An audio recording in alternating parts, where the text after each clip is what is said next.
আন্দোলনের আপসহীন ধারার মহান বিপ্লবী চন্দ্রশেখর আজাদের আজ ৯৬তম আত্মবলিদান দিবস। উত্তরপ্রদেশের ভাওরাই গ্রামে এই মহান বিপ্লবীর জন্ম। ১৯০৬ সালের ২৩ জুলাই জন্ম এবং ১৯৩১-এর ২৭ ফেব্রুয়ারি আজকের দিনে উনি স্বাধীনতার জন্য, ভারতবর্ষের স্বাধীনতার জন্য আত্মবলিদান দিয়েছেন। আজকের যে এই মহান দিনটি প্রতিটি ভারতবাসীর কাছে একটা গৌরবের দিন। আজকের এই দিনে ছাত্র সংগঠন এআইডিএসইউ, ডিআইইউ এবং এমএসএ যৌথভাবে সারা ভারতবর্ষে এই মহান বিপ্লবীকে আমরা স্মরণ করছি। উনার যে অসম সাহসিকতা, দেশপ্রেম, স্বাধীনতার জন্য যে উনার যে ব্যথা বেদনা, দেশকে পরাধীন থেকে মুক্ত করার জন্য, এবং যে দেশের সাধারণ মানুষ কর্তৃক মানুষের যে শোষণ তা দূর করার জন্য এবং সমাজতন্ত্রের প্রতিও উনি আকৃষ্ট ছিলেন।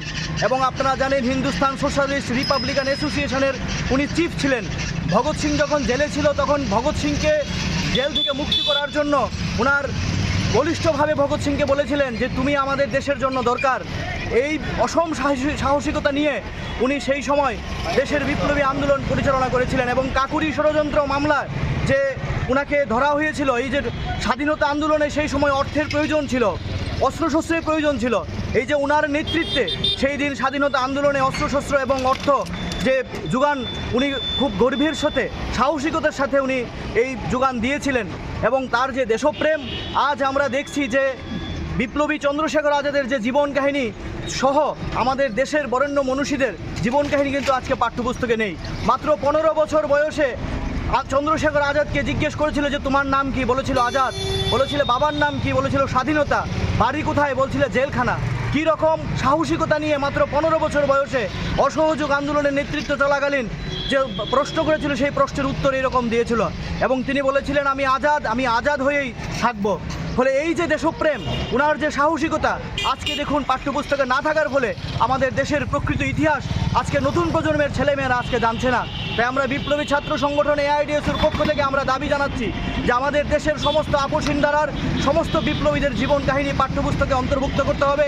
ক্ষুদিরাম, ভগৎ সিং, নেতাজির জীবন কাহিনী আজকে ছাত্র যুব সমাজের মধ্যে আনতে হবে।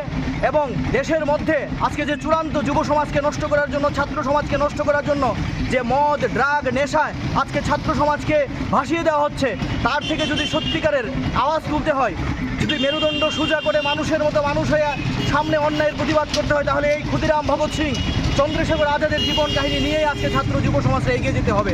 সেই ধারাবাহিকতা সামনে রেখেই চন্দ্রশেখর আজাদের জীবন কাহিনী আমরা আত্মস্থ করতে এবং ওনার মতো জীবন সংগ্রাম সমাজের মধ্যে প্রেরণ করার জন্য ছাত্র সংগঠন ডিএসইউ, ডিআইইউ, এমএসএসের পক্ষ থেকে আজকের এই কর্মসূচি।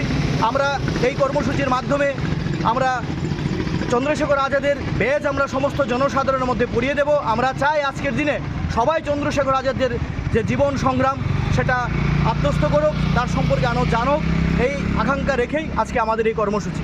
আমি রামপ্রসাদ আচার্য, রাজ্য সভাপতি।